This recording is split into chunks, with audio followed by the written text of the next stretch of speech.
오늘 말씀을 시작하면서 요새 유행하고 있는 밸런스 게임을 한번 해볼까 준비해봤습니다. 여러분, 밸런스 게임은 쉽게 말씀드리면 여러분이 둘 중에 하나를 선택하시면 됩니다. 제가 화면에 몇 가지를 준비했는데 왼쪽에 있는 것을 선택하시면 왼손을 들으시면 되고요, 오른쪽에 있는 것을 선택을 하시면 오른손을 드셔야 됩니다. 둘 중에 하나는 올라가야 되고요, 두 개가 다 들어가서는 안 됩니다. 함께 좀 도와주시면 좋을 것 같습니다. 1부 예배 때는 상당히 인기가 있었는데 2부는 좀 염려가 됩니다.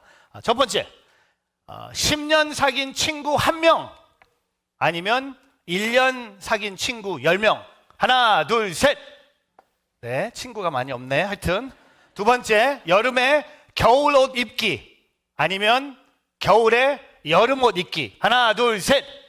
네, 옷도 없고 친구도 없습니다. 세 번째, 돈 많이 주는데 정말 싫어하는 직업 아니면 돈은 적게 주는데 진짜 좋아하는 직업. 하나, 둘, 셋. 돈을 따라가네. 하여튼 나만 30분 동안 계속 말하는 회의 아니면 3시간 동안 계속 상사의 발표를 듣기만 하는 회의. 하나, 둘, 셋. 네, 듣는 걸 싫어하시는군요. 요나처럼 물고기 뱃속에서 3일을 지내기 아니면 다니엘처럼 사자굴에서 하루 지내기. 하나, 둘, 셋. 손이 안 올라가는데 다 싫은 것 같습니다. 뭐 요나도 싫고 사자굴도 싫어요. 하나만 더 하겠습니다. 메뚜기와 성충망 먹는데 자유로운 세례 요한처럼 아니면 좋은 것을 먹지만 석방이 안 되는 요셉. 하나, 둘, 셋. 네, 감옥을 좋아하시는 것 같습니다. 이 밸런스 게임을 통해 우리는 매일매일 뭔가 선택을 하고 살고 있습니다. 우리가 잘 아는 진 폴 사틴이라는 분이 이런 고백을 합니다. Life is a sea between B and D.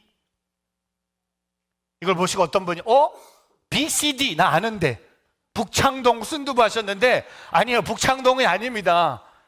여기 말하는 글은 이거예요. Life is a choice between birth and death. 우리의 삶은요, 출생과 죽음 사이의 선택이라는 겁니다.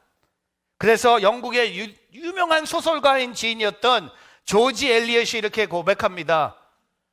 성장의 가장 중요한 진리, 원리는 바로 사람의 선택이라는 겁니다.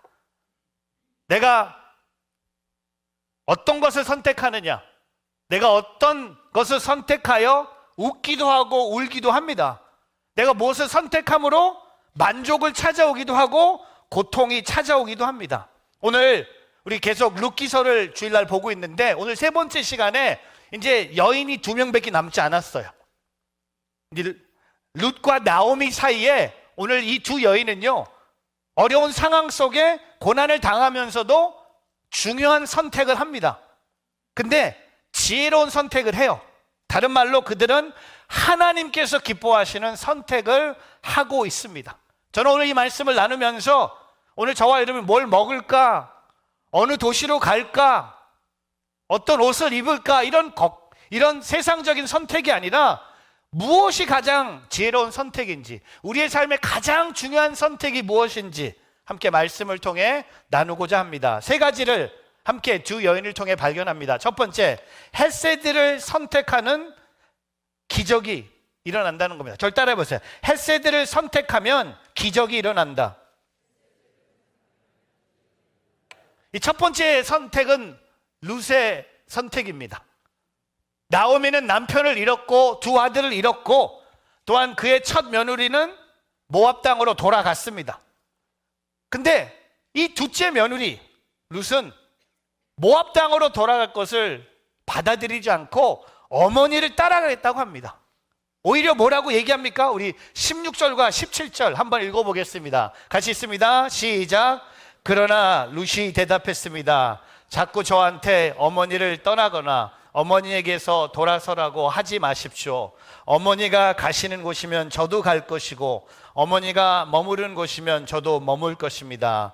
어머니의 민족이 제 민족이며 어머니의 하나님이 제 하나님이십니다.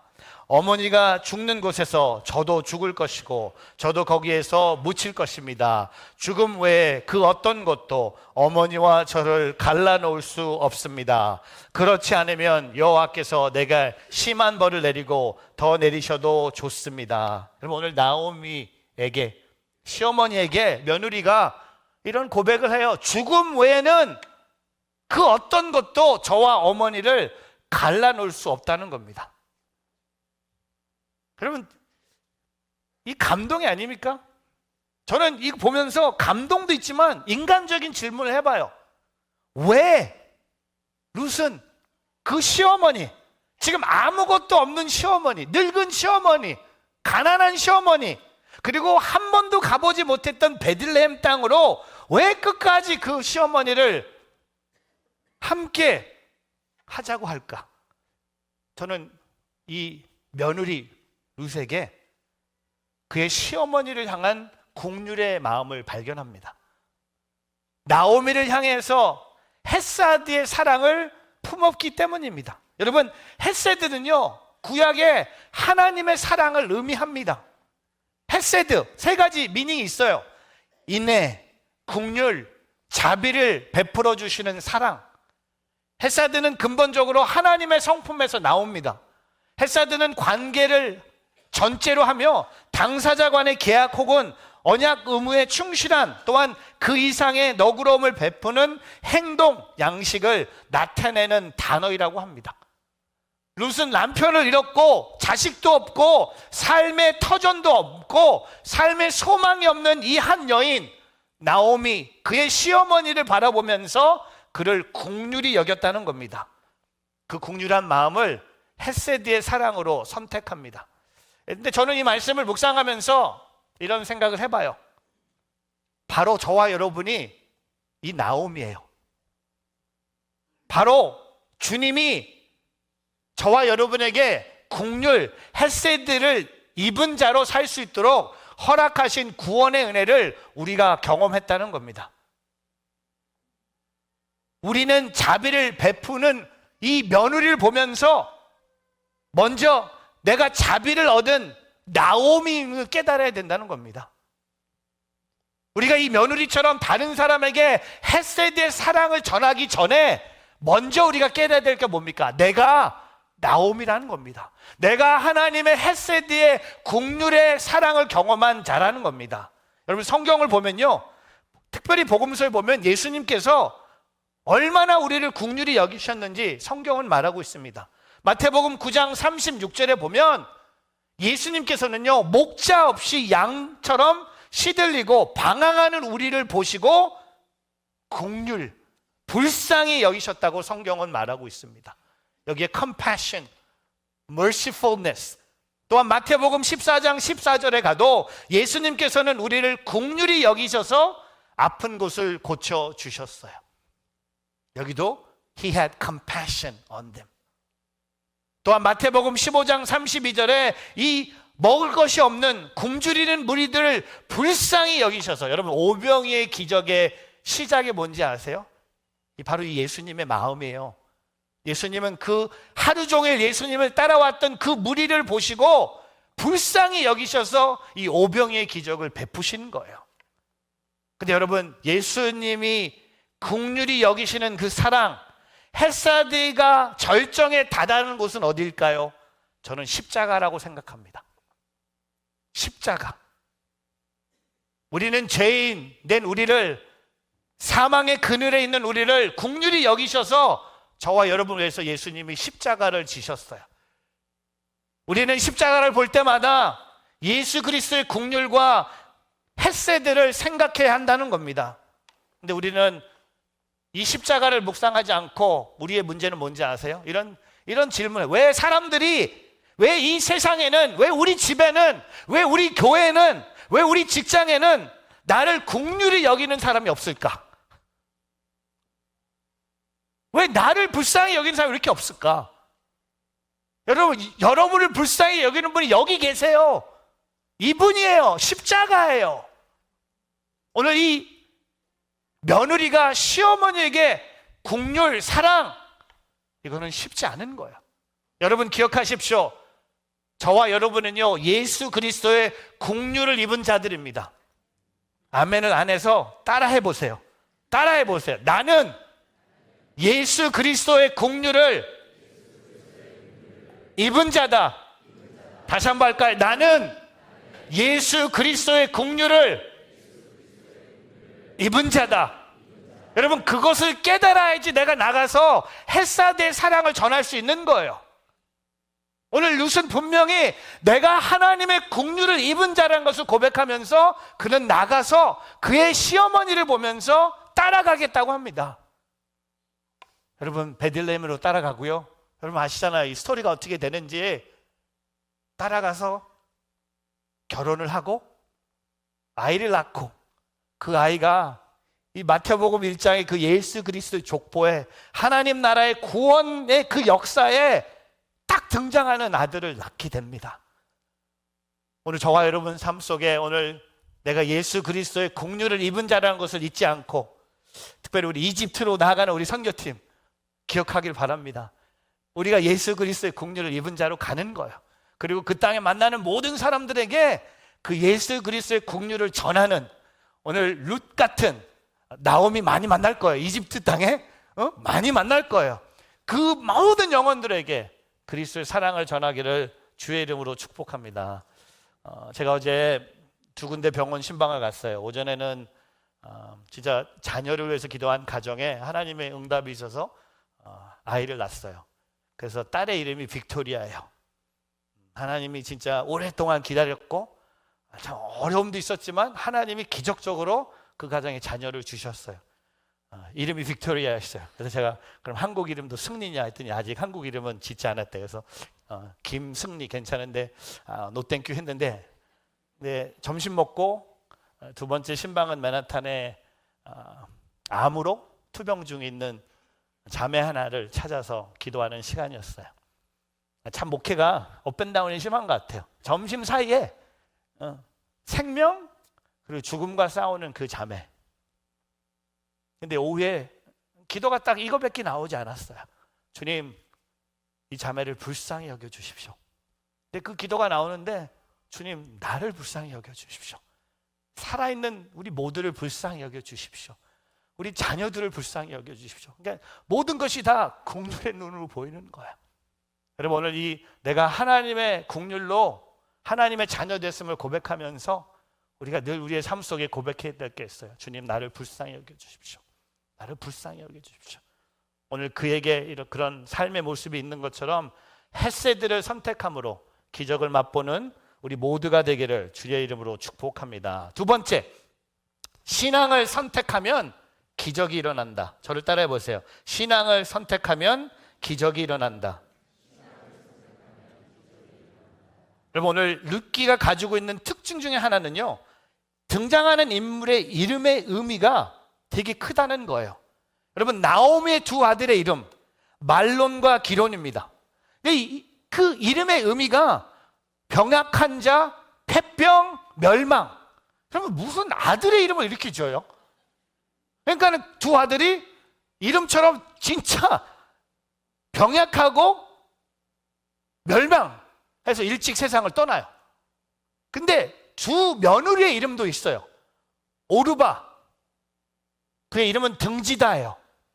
그래서 오늘 시어머니의 등을 지고 모압 땅으로 돌아가는 거예요. 근데 그냥 모압 땅으로 돌아가는 것이 아니라 15절에 보면 나오미가 그에게 말해요. 한번 보겠습니다. 15절, 나오미가 말했습니다. 보아라, 내 동서는 자기 민족과 자기 신들에게 돌아갔다. 너는 내 동서와 함께 돌아가거라. 자기 민족, 모압 족속, 자기 모압의 우상인 그모스 신에게 돌아갔다고 성경은 얘기하고 있어요. 오르바는요, 시어머니에게 등지는 것만이 아니라 하나님께 등을 돌린 거예요. 친정으로 돌아가서 새로운 삶을 시작하지만 영원한 삶은 잃어버린 여자예요. 근데 룻의 선택은 뭡니까? 하나님을 선택하는 거예요. 룻은 하나님을 선택합니다. 단순히 시어머니를 섬기기 위해서가 아니라 룻은 하나님을 선택합니다. 나오미를 떠나지 않는 이유 중 하나가 저는 이렇게 생각했어요. 그녀에게 하나님을 향한 신앙이 싹이 트고 있었어요. 그래서 오늘 보세요. 16절에 그가 이렇게 고백합니다. 같이 한번 읽어보겠습니다. 시작. 그러나 룻이 대답했습니다. 자꾸 저한테 어머니를 떠나거나 어머니에게서 돌아서라고 하지 마십시오. 어머니가 가시는 곳이면 저도 갈 것이고 어머니가 머무른 곳이면 저도 머물 것입니다. 어머니의 민족이 제 민족이며 어머니의 하나님이 제 하나님이십니다. 여러분, 너무나 저는요 오늘 이 룻이 나오미에게 한 말 여러분 카피하세요. 적으세요. 그래서 누구한테 얘기해 주세요. 그럼 되게 좋아할 거예요. 남편에게, 아내에게, 자녀들에게 적어보세요. 너무 좋아할 거예요. 근데 오늘 룻의 고백의 클라이맥스가 뭔지 아세요? 맨 마지막에 어머니의 하나님이 제 하나님이십니다. 근데 영어가 너무 심플해요. 너무 파워풀해. 여러분 다 할 수 있어. Your God, my God. 한번 해볼까요? Your God, my God. Your God, my God. 어머니의 하나님이 저의 하나님이십니다. 다른 말로 어머니가 믿는 하나님을 저도 믿습니다. 어머니의 하나님을 제가 믿습니다. 그냥 햇사드의 사랑을 전한 것만이 아니라 신앙을 고백하는 거예요. 하나님을 만나는 것이 진짜 이 여인은 만난 거예요. 어머니의 하나님이 여호와는 제 하나님이십니다. 룻은 하나님을 향한 신앙이 있었어요. 그래서 17절에 드디어 그의 입술에 고백을 합니다. 여호와께서 본인의 입으로 여호와라고 하나님의 이름 야훼라는 이름을 합니다. 여호와 앞에서 약속까지 합니다. 룻의 선택은요 하나님을 향한 강력한 믿음의 선택입니다. 하나님의 백성으로 편입되겠다는 신앙의 선택을 하는 겁니다. 베들레헴으로 돌아갑니다. 고아로, 과부로, 이방인으로 유다 땅에 사는 것 힘든 일입니다. 하지만 힘든 일이지만 손해보는 일이지만 미련한 선택 같지만 그는 그럼에도 불구하고 오늘 룻은요 하나님을 선택하는 거야. 그의 시어머니를 선택하는 것 같지만 아니요, 그는 그의 시어머니의 하나님을 나의 하나님으로 믿었기 때문에 룻은 오늘 하나님을 선택하고 있습니다. 여러분 성경에는요 아쉽게도 신앙보다 세속적인 선택을 한 경우들이 너무나 많이 있어요. 제가 예를 몇 가지 준비했어요. 에서, 여러분 야곱 형 에서 아시죠? 너무 배가 고파서 장자의 축복을 팥죽 한 그릇에 팔아먹어요. 먹는 게 그렇게 중요한가요? 중요해요. 제가 지난주에 설교 시간에 무슨 수시집 얘기했는데 제가 이번 주에 카톡을 한 30개 받았어요. 거기 어디냐고. 미워 죽겠어. 먹는 것만 좀 물어보고 싶어. 제가 그래서 이렇게 카톡 보냈어요. 제가 지난주 설교한 설교 아웃라인 3개 말씀해 주시면 제가 가르쳐 드리겠습니다. 답이 없네? 분명히 읽었는데 답이 없어. 여러분 팥죽에서는요 신앙을 버리는 거예요. 먹는 게 중요했어요. 배고팠어요. 또한 두 번째 롯의 아내. 심판을 당해 불타는 소돔 송에서 탈출하면서 하나님의 말씀을 어기고 그가 뒤를 돌아봅니다. 하나님이 뒤를 돌아보지 말라고 했는데 그가 뒤를 돌아봐요. 왜? 뒤에 뭐가 있을까요? 자기의 재산이 있는 거예요. 자기 돈이 있는 거예요. 자기 집이 있는 거예요. 자기의 모든 먹을 것이 있는 거예요. 그랬더니 돌아보자마자 그 자리에서 그는 소금 기둥으로 변화됩니다. 분명히 돌아보지 말라고 하셨는데 왜 자기 재산을 돌아보냐. 또한 사울 왕입니다. 사울 왕은요 블레셋과의 전쟁을 앞두고 자신이 제사장도 아닌데 선지자도 아님에도 불구하고 하나님께 제사를 드려버려요. 그리고 아말렉과 전쟁에서 전리품 하나도 남기지 말라는 하나님의 말씀을 거역하고 가축들을 멸하지 않습니다. 신앙보다 세속적인 것을 선택하고 있습니다. 저는 저와 여러분에게 이런 질문 해봐요. 여러분은 오늘 선택의 기로에 서 계십니까? 그러면 저는 여러분에게 신앙을 선택하십시오. 신앙은 손해보지 않을 선택을 하십시오. 그 선택에 대한 결과는 하나님께서 책임져 주실 것입니다. 저는 요새 계속 우리 차세대 아이들 보면서 자녀 교육에 빠져 있는 부모님들 보면서 제가 좀 불안해요. 교육보다 더 중요한 게 신앙이 아니에요? SAT 스코어보다 더 중요한 게 주의 말씀 아닌가요? 자녀들에게 신앙을 넘겨주는 것이 오늘 우리가 부모로서 하나님이 우리에게 주신 숙제 넘버원 아닙니까? 또한 신앙생활 하면서 우리는 너무 세속적이고 세상적인 것에 계속 그 유혹에 빠지면서 우리는 신앙을 버리고 세상의 것을 선택하고 있다는 겁니다. 여러분, 여호수아서 24장 15절에 여호수아가 이렇게 고백해요. 그러나 만약 너희 마음에 여호와를 섬기는 일이 내키지 않으면 그때는 너희 스스로 누구를 섬길 것인지, 너희 조상이든 강 건너 섬기던 신들이든 지금 너희가 살고 있는 이 땅의 아모레 사람의 신들이든 오늘 선택하라. 나와 내 집은 여호와를 섬길 것이다. 오늘 여호수아는요, 신앙을 선택했어요. 저와 여러분, 편한 것 아니요, 좋은 것 아닐 수도 있어요. 많이 있는 것 아닐 수도 있어요. 넓은 길 아닐 수 있어요. 이동원 목사님이 이런 고백을 하십니다. 오늘날 이 시대를 지배하는 가장 중요한 철학 사상은 소위 실용주의적 사상입니다. 실용주의적 의의 가장 무서운 함정은 이것이 나에게 편리한가라는 관점으로 모든 것을 바라보고 결정하는 데 있습니다. 당신은 보다 위대한 가치를 위하여 정당한 선택, 도덕적인 선택을 하면서 인생을 살고 계십니까? 아니면 편리한 선택만 하고 계십니까? 그것이 고통일 때, 그것이 역경일 때, 그것이 아픔일 때 우리는 쉽게 거절합니다. 그러나 우리에게 없는 질문이 하나 있습니다. 하나님이 이 일을 기뻐하실까? 하나님이 이 일을 기뻐하실까? 제가 어제 점심 때 어느 목사님과 점심하면서 선과 악의 얘기를 듣고 제가 큰 감동을 받았어요. 여러분, 신앙은요, 선과 악을 구별할 수 있어야 돼요. 분별할 수 있어야 돼요. 우리는요, 악을 보면서 잘했다고 칭찬하면 안 되는 거예요. 악의 길을 가는 사람 보면서 부러워하면 안 되는 거예요. 우린 비록 선을 선택했지만, 선으로 가지만 고난이 있고 고통이 있을지라도 선을 따라가는 것이 하나님이 원하시는 우리의 신앙의 모습이라는 겁니다. 여러분 아시잖아요. 하나님이 우리를 하나님의 형상으로 만드셨기 때문에 선과 악을 우리가 구별할 수 있는 거예요.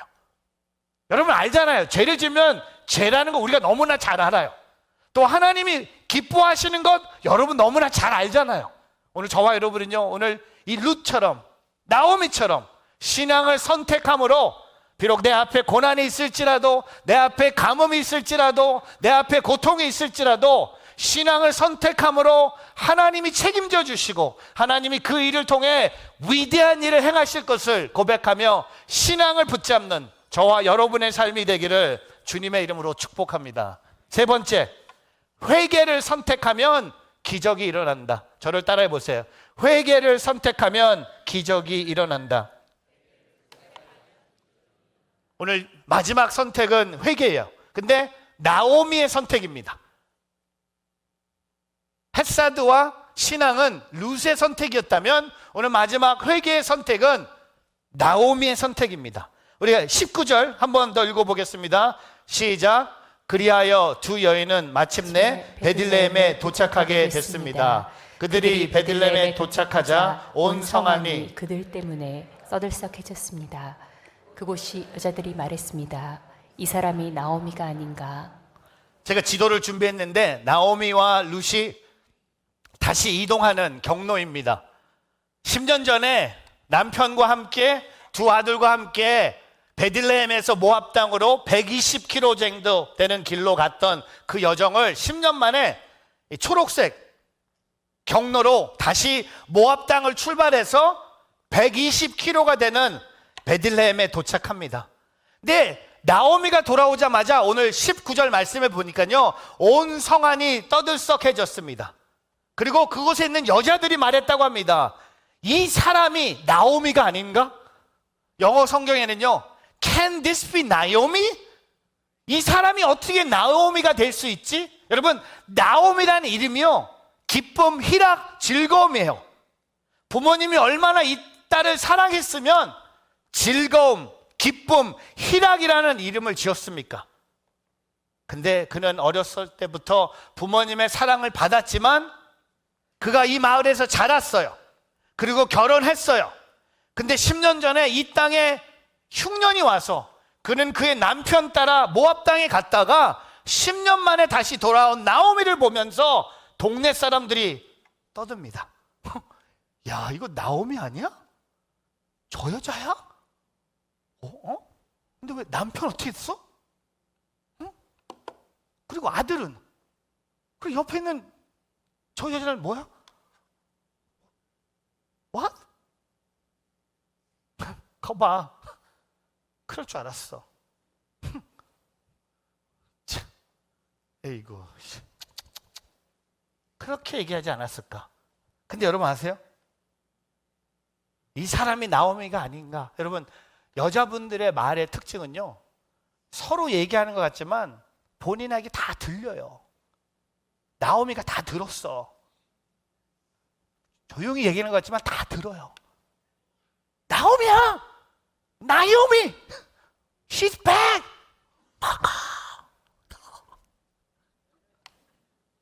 여러분, 이 말이 얼마나 나오미에게 자존심을 상하게 했을까? 얼마나 마음에 상처를 줬을까?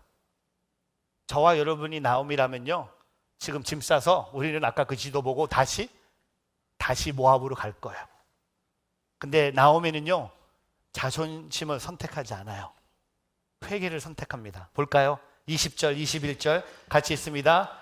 그러자 그녀가 그들에게 말했습니다. 나를 나오미라고 부르지 말고 이제 마라라고 부르시오. 전능하신 분께서 내 인생을 고달프게 만드셨으니 말입니다. 내가 나갈 때는 풍족했는데 이제 여호와께서 나를 빈털터리로 돌아오게 하셨습니다. 그러니 어떻게 나오미라고 부르시겠습니까? 여호와께서 나를 치셨고 전능하신 분께서 내게 고난을 주셨으니 말입니다. 여러분, 우리 나오미는요, 자신의 실패에 대해서 변명하지 않아요. 그녀의 잃어버린 세월에 대해서 인정해요. 이제 나를 나오미, 즐거움, 기쁨, 희락이라고 부르지 말고 뭐라고 부르라고 합니까? 마라. 그럼 마라는요, 비통함, 괴로움이에요.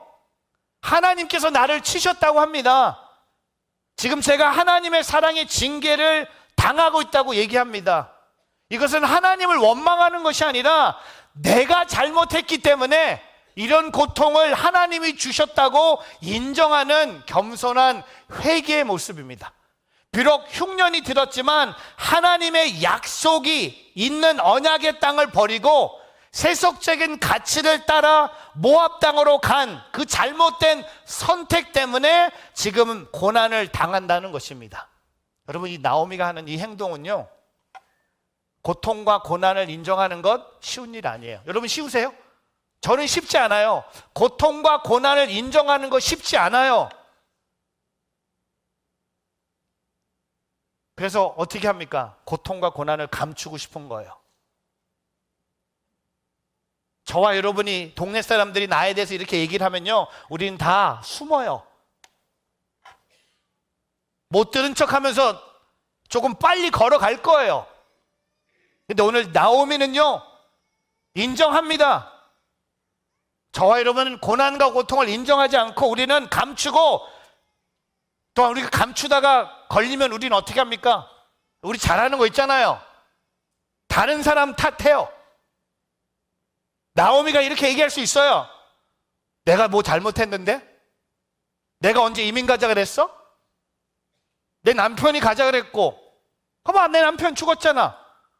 그리고 두 아들, 걔는 왜 따라온 거야? 다 죽었네? 나는 그냥 돌아온 것 뿐인데? 내가 뭐 잘못한 거 있나요? 우린 항상 다른 사람을 탓하잖아요. 가정을 탓하고, 뭐 부모를 탓하고, 우리 직장을 탓하고, 우리 믿음을 탓하고, 세상을 탓하잖아요. 근데 나오미는 그 고통과 고난을 인정하면서 하나님 앞에 회개합니다. 정직 자기의 문제를 하나님과의 관계 속에서 보고 있는 거예요. 내가 하나님 앞에 잘못했으므로 그가 회개하고 있는 거예요. 그래서 본인의 이름을 이제 나옴이라고 부르지 말고 마라라고 부르라고 하는 겁니다. 시편 119편 71절에 내가 고난을 받은 것이 내게는 잘된 일입니다.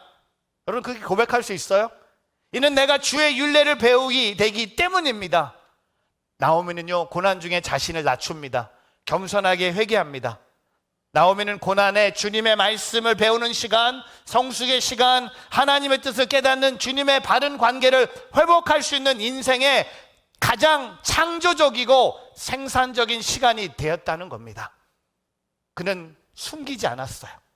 오늘 저와 여러분 갖고 있는 고통과 고난을 주님 앞에 회개하기를 바랍니다. 숨기는 게 목적이 아니에요. 남을 탓하는 게 목적이 아니라 내가 잘못했고 내가 회개함으로 하나님이 기적을 일으킬 것을 맛보는 저와 여러분의 삶이 되기를 주님의 이름으로 축복합니다. 말씀을 정리하겠습니다. 여러분, 오늘도 수많은 선택을 할 거예요. 하지만 오늘 이 세 가지 선택을 꼭 기억해 주시기를 부탁드립니다. 헤세드를 선택하십시오. 그리고 신앙을 선택하십시오. 그리고 회개를 선택하십시오. 제가 오늘 이 예배를 마무리하면서 아까 불렀던 그 찬양 나의 하나님을 한 번 더 부르고 싶어요. 룻과 나오미가 오늘 이 찬양을 부르지 않았을까 생각을 해봐요. 이 어려움 속에. 그래서 아까 우리 찬양 인도해줬던 우리 우정자매님, 박우정자매 본인의 곡이에요. 본인이 직접 작사 작곡한 곡입니다. 분명히 우리가 모르는 우정자매에게도 룻과 나오미 같은 스토리가 있었고 그것을 고백하는 찬양을 본인이 준비했어요. 많은 교회에서 찬양하고 있는데 오늘 함께 이 찬양을 부르면서 저와 여러분이 룻과 나오미처럼 기적을 일어나는 선택을 하기를 바랍니다. 먹는 선택이 아니에요. 돈을 버는 선택이 아니에요. 성공하는 선택이 아니라 하나님의 은혜를 선택하고 신앙을 선택하고 또한 그 하나님의 회개를 선택하는 이 자리가 되기를 바라며 함께 이 찬양을 주님께 올려드립니다.